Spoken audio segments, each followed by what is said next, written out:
Have you ever gotten back from a great cruise and only to find out that your bill was crazy? Where did all these gratuity charges come from? Or maybe you ask yourself, do I really need to be tipping like this on a cruise? Today, we're breaking it all down here on Nupe International.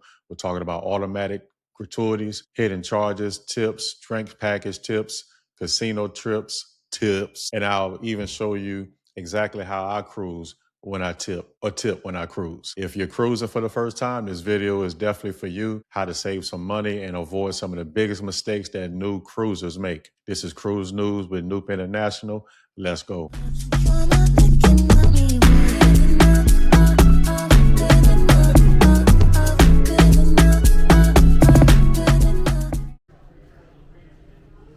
So why is tipping so confusing? Cruise tipping has become one of the most debated topics in cruising. Some people believe tips should already be included in the cruise fare. Others believe that cruise members deserve every dollar that they can get because of the work that they put in. The truth is both sides do have valid arguments, but before you decide what's right for you, you need to understand how the system actually works. One thing many cruisers don't realize is that beginning in December of 2025, Carnival Cruise Line increased their gratuities on drinks, the drink packages, specialty dining, and many of the onboard purchases. The automatic gratuity increased from 18% to 20%. That means every specialty coffee, every cocktail, every steakhouse dinner, every premium purchase already includes a 20% service charge before you even consider adding on extra tips. Then there are your daily gratuities. You have two choices. Option one, prepay them before the cruise. Personally, I think this is probably the easiest option because it's already taken care of before you even step on board the ship. And then there's option two, don't prepay. If you don't,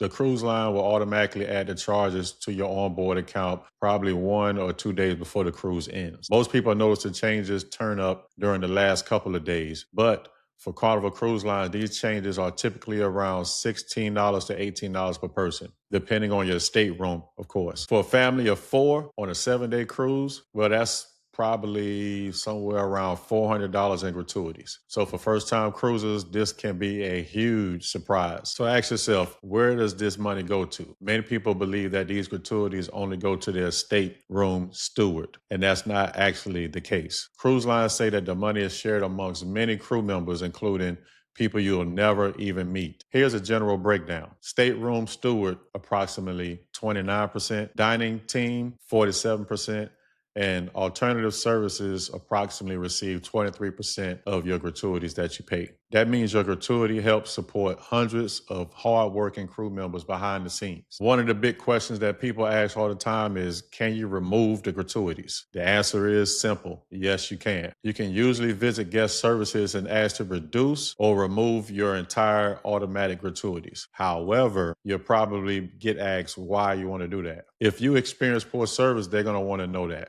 Personally, I don't recommend removing the gratuities. These crew members work extremely hard. They work long hours, and many are away from their family for months at a time. And the work that they put in to make sure that you have a relaxing, unforgettable vacation, it can't be discounted. So here's what you do. Don't forget your cash tips. There are several situations where cash is still appreciated. Let's talk about the porters first. When you arrive at the cruise terminal, the tip porter is about $2 to $5 per bag. As far as for me, normally my standard is like, I just give them $20. That'll take care of whoever I'm with, and they'll be happy to get that $20. But that's just me. You choose how you want to do it. And then you got your shore excursions. Half-day tours, you usually tip about $5 to $10 per person.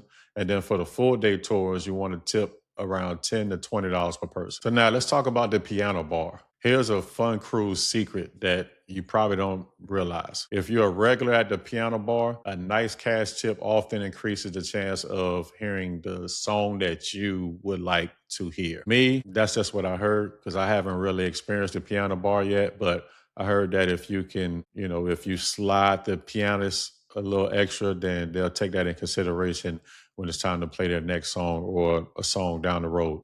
Here's something that surprises a whole lot of people. Even if your drinks are free because you purchased the drink package or because you're receiving complimentary casino drinks, you'll still receive a receipt to sign after each order. Many of those receipts have a little extra line allowing you to leave an additional tip. If you keep adding those tips up throughout the cruise, best believe it's going to add up. Trust me on that one. So how does casino tipping work?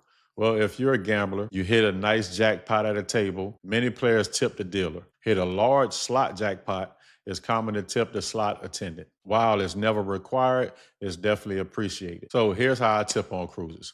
Let me tell you exactly what I like to do. Everybody has their own style. You have to decide which is going to work for you. Before every cruise, I start by saving $1 bills, usually around $16 to $20 per day per cruise. Then right before I get ready to head over to the port, I'll stop by my bank and I'll exchange those $1 bills for $2 bills. The crew absolutely enjoys receiving $2 bills because why? Because they're unique. Every time I order a drink, instead of adding another tip to the receipt, I go ahead and hand over that $2 bill. It keeps my onboard account cleaner and I actually know how much I'm spending.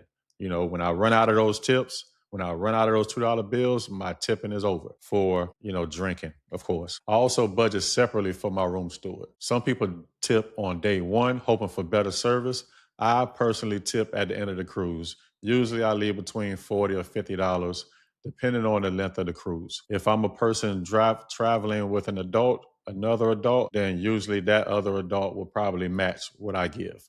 But if you watch my videos, most of the time I'm traveling with minors or younger people that don't have money to tip like that. So if I got one room or two rooms, I would definitely tip anywhere between $40 or $50 per steward. So I look to save about $100 just to tip my steward. What about the main dining room? If we've eaten there several times in the main dining room, I usually leave if we're eating several dinners in the main dining room, I usually leave about $20 to $60 on that last day. Again, depending on how often we dine there, it's my way of thanking the incredible dining staff. I have yet to have a dining staff that didn't take care of anything that I needed, and they go far above and beyond to make sure that this here belly's full and my taste buds are where they need to be by the time I get up from that table. One of my favorite traditions is making a gift bag, especially, and this is something that I just started doing over the past year, for my room stewards, for my casino hosts, and for the pit bosses. These employees don't always receive tips like the dealers do. Inside the gift bag, I might include some candy, gift cards,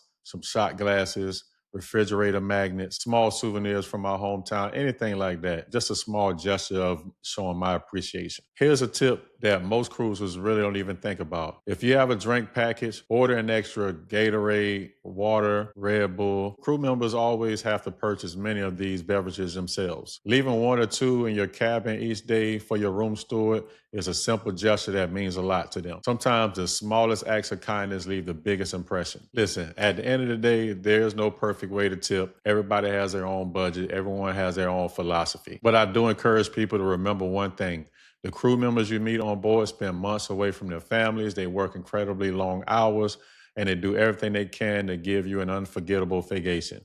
Whether you choose automatic gratuities, cash, extra gifts, or a combination of all three, showing your appreciation goes a long way. Now I want to hear from you. Do you think cruise gratuities should be included in the cruise fare, or should tipping stay exactly the way it is? Drop your opinion in the comment section below, because I know your opinion matters and it's going to make a very interesting discussion. If you found this video helpful, don't forget to like and subscribe. It's your boy Nupe International, your favorite cruiser's favorite cruiser, and I'll see y'all in the atrium. Peace.